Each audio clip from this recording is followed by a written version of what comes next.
Olá pessoal, tudo bem? Professor Rafael Lago aqui falando, e no vídeo de hoje vou falar um pouquinho para vocês sobre o Tabata. Quem me acompanha já deve ter visto algumas postagens minhas no Facebook e no Instagram falando de Tabata.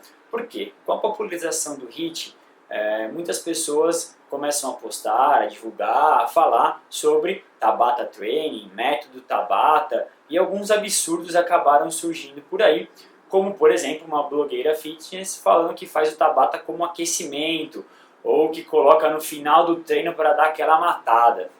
Muito bem, então, como tudo que se populariza, muitas vezes acaba sendo deturpado, e aconteceu isso com o Tabata.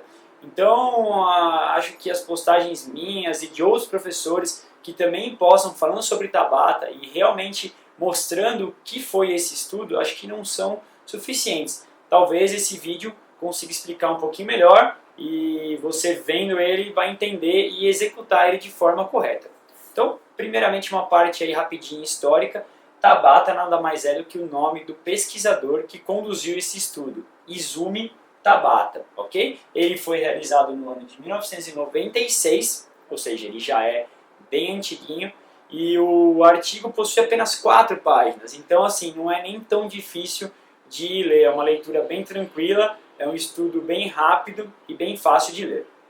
Ele foi executado, na verdade, o Tabata, né, leva esse nome por causa do pesquisador, mas quem já aplicava este método era o treinador da patinação no gelo, da seleção japonesa de patinação no gelo. Então ele aplicava esse tipo de treino, esses estímulos com os seus atletas, e aí o Izumi Tabata foi lá e resolveu pesquisar e dar uma abordagem científica para esse método, tá certo?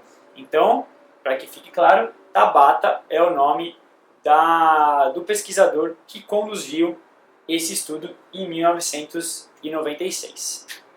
Então, pessoal, como foi conduzido esse estudo? Vou mostrar aqui para vocês de uma forma bem didática, seja você professor, profissional da área ou não, como foi conduzido esse estudo do Tabata. Não sei se a minha letra vai ajudar muito aqui, mas eu separei aqui mais ou menos como que ele fez, como foi conduzido o estudo.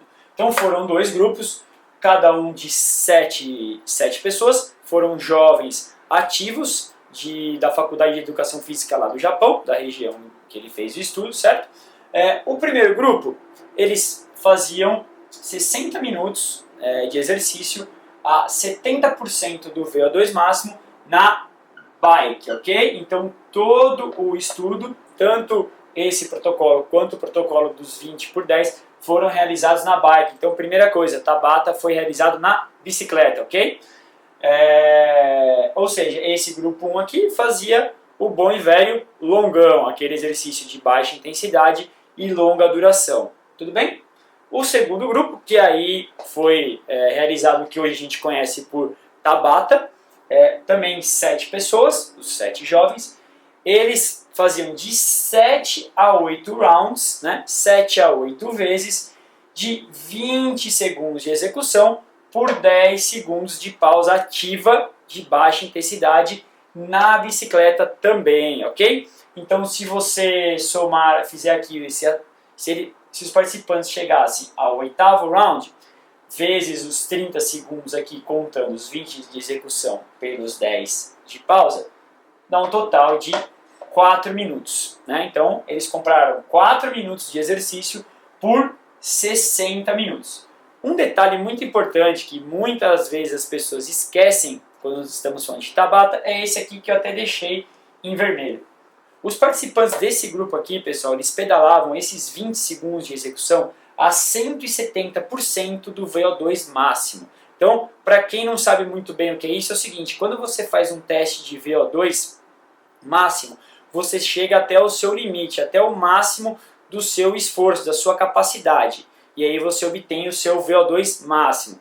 Os participantes aqui pedalavam quase ao dobro disso. Então eles pedalavam a 170% do VO2 que eles tinham atingido no teste antes deles começarem o estudo, certo?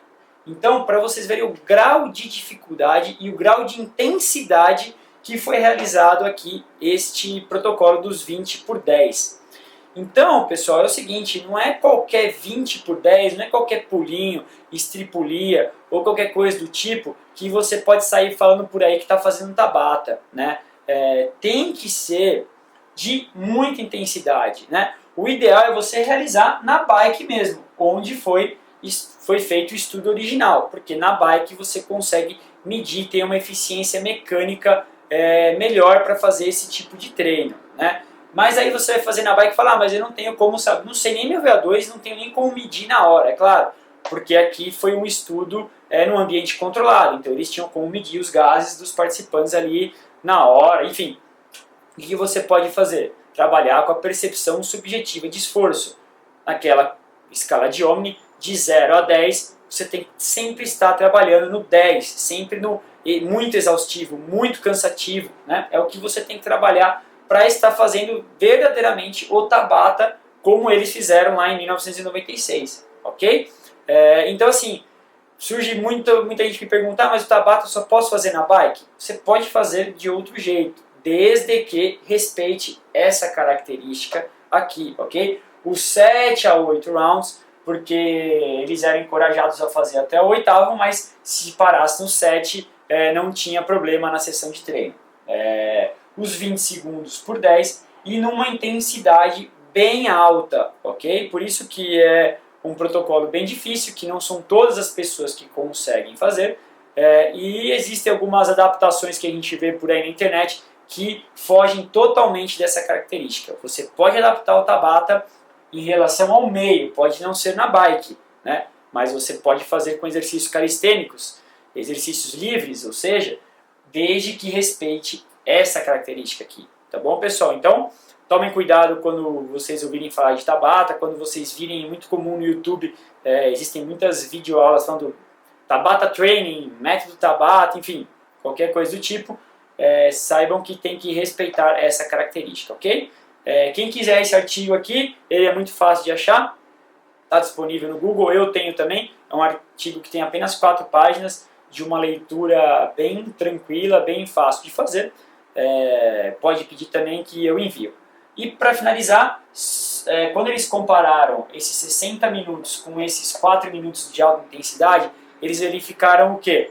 Que o aumento de VO2, né, o ganho de VO2 desse grupo aqui foi maior do que este grupo aqui. Inclusive também, outros dados que eles analisaram, um deles foi a capacidade anaeróbica. Então eles analisaram a capacidade anaeróbica e o ganho de VO2. Em ambos, este grupo aqui representou um ganho maior, trabalhando 4 minutos comparado com esses 60 minutos que muitas pessoas estão acostumadas a fazer, caminharem 60 minutos ou pedalar 60 minutos numa baixa intensidade.